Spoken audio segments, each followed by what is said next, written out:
성경의 숲을 걷다. 오늘은 열왕기상 11장입니다. 오늘 열왕기상 11장에서는 솔로몬의 통치와 삶에 대한 최종적인 평가가 이어집니다. 그동안 우리들을 불안하게 했던 여러 가지 요인들이 결국에는 그를 몰락으로 몰아갔습니다. 우리들을 더욱더 안타깝게 하는 것은 솔로몬은 얼마든지 이런 비극을 사전에 예방하고 돌이킬 수 있었다는 거예요. 하나님께서도 2번이나 나타나셔서 당부하지 않으셨습니까? 그래서 솔로몬이 하나님의 말씀에 순종하고 그분과의 맺은 언약대로만 살았더라면 이런 결과는 초래하지 않았을 것입니다. 본격적으로 솔로몬의 이야기가 시작할 때 성경기자는 열왕기상 3장 3절에서 솔로몬이 여호와를 사랑하고 라고 소개했었어요. 그런데 어느덧 그의 인생도 마무리를 해야 되는 상황에서 그렇게 하나님을 사랑했던 그가 지금은 바로의 딸을 비롯한 많은 이방 여인들을 사랑했다는 말로 마무리된다는 사실입니다. 1절입니다. 솔로몬 왕은 바로의 딸 외에 이방의 많은 여인을 사랑하였으니 곧 모압과 암몬과 에돔과 시돈과 헷 여인이라. 2절도 보세요. 여호와께서 일찍이 여러 백성에게 대하여 이스라엘 자손에게 말씀하시기를 너희는 그들과 서로 통혼하지 말며 그들도 너희와 서로 통혼하게 하지 말라.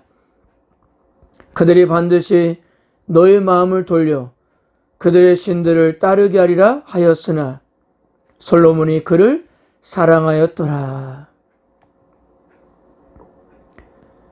하나님께서 이처럼 이방인과의 결혼을 금지시킨 가장 큰 이유는 이스라엘 백성들의 마음을 돌려 다른 신들을 섬기게 될 것이기 때문이었어요. 하나님을 떠나 우상 숭배를 하게 될 것이기 때문이었습니다. 근데 어떻게 되었습니까? 하나님께서 모세를 통해서 경고하신 대로 많은 이방 여인과 결혼한 솔로몬은 결국 하나님을 떠나게 되었어요.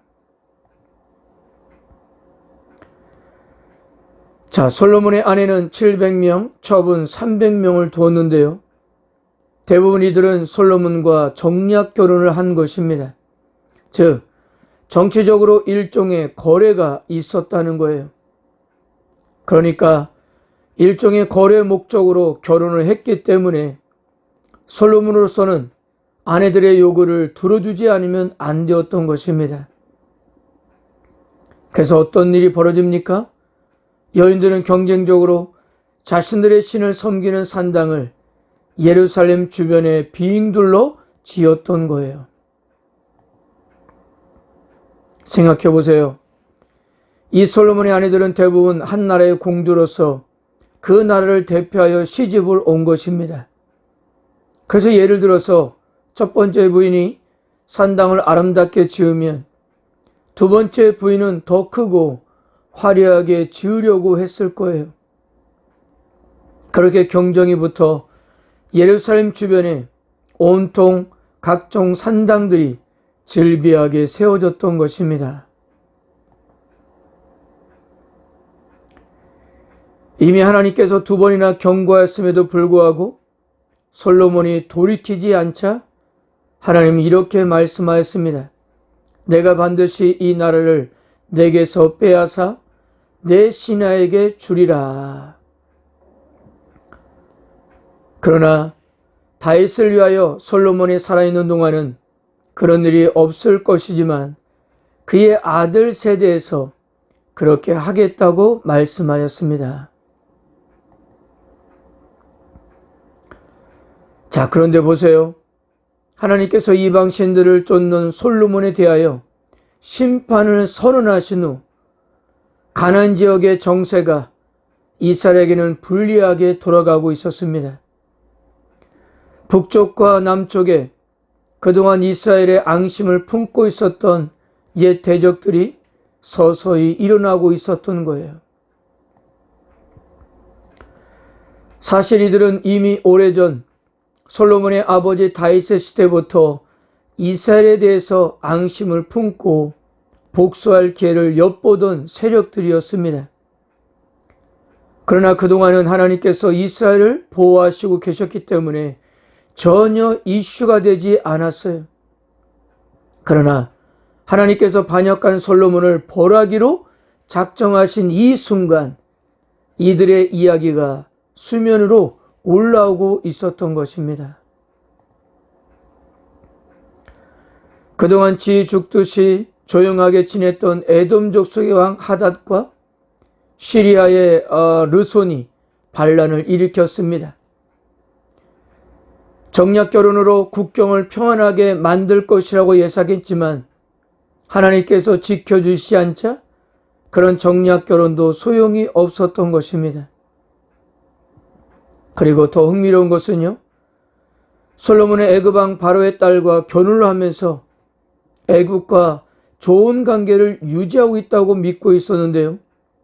그러나 애굽은 솔로몬의 대적들을 보호하고 대적들이 세력화하는데 도와주고 있었던 것입니다.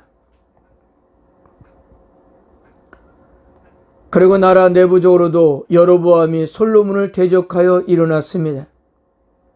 일찍이 하나님께서 선지자 아히야를 보내 솔로몬의 아들의 손에서 10지파를 빼앗아 줄 것이고 솔로몬의 아들에게는 한 지파를 주어서 내 이름을 두고자 하여 택한 성읍 예루살렘에서 내 종 다윗이 항상 내 앞에 등불을 가지고 있게 하리라 라고 말씀하였습니다. 이렇게 놓고 볼 때 이스라엘을 지켜주는 것은 국방력도 아니고 외교력도 아니고 정략 결혼도 아니었다는 거죠. 여호와 하나님께서 방패가 되어주지 않는다면 국경은 뚫리고 내부에는 반란이 일어날 수밖에 없었던 것입니다. 성경기자는 마지막으로 솔로몬의 최후를 아주 간단하게 기록합니다.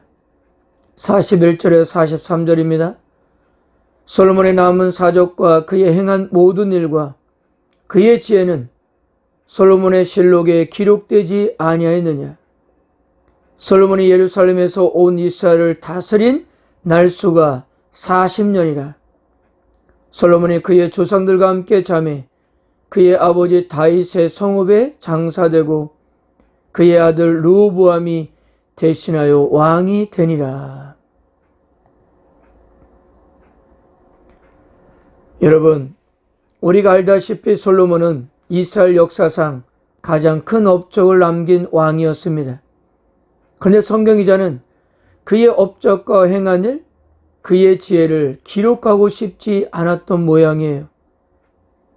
그런 것은 솔로몬의 실록에 다 기록되어 있으니 굳이 보고 싶은 사람은 그것을 보라는 뉘앙스이기 때문입니다.